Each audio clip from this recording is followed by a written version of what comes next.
पंतप्रधान नरेंद्र मोदी आज एक दिवसाच्या मुंबई दौऱ्यावर आहेत. मोदी दुपारी 2:15 मुंबईमध्ये येणार आहेत. त्यामुळे वाहतुकीत काही बदल करण्यात आलेत. लोकभवनात पंतप्रधान मोदी आणि फ्रान्सचे राष्ट्राध्यक्ष इमॅन्युएल मॅक्रॉन यांच्या द्विपक्षीय बैठक पार पडणार आहे. दोन्ही नेते दिवसभर विविध कार्यक्रमात सहभागी होतील.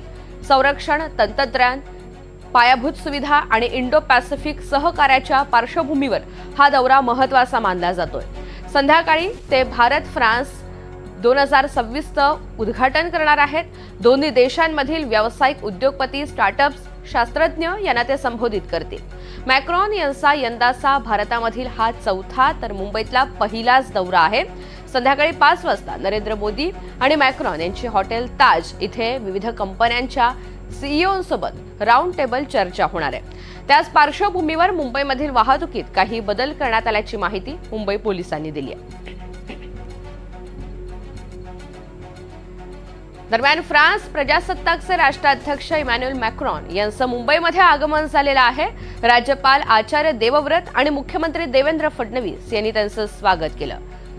तर इमॅन्युएल मॅक्रॉन यांचं छत्रपती शिवाजी महाराज आंतरराष्ट्रीय विमानतळ इथे शिष्टमंडळासह आगमन झालं आणि यावेळी विमानतळावर राज्यपाल आचार्य देवव्रत आणि मुख्यमंत्री देवेंद्र फडणवीस यांनी त्यांचं पुष्पगुच्छ देऊन स्वागत केलंय.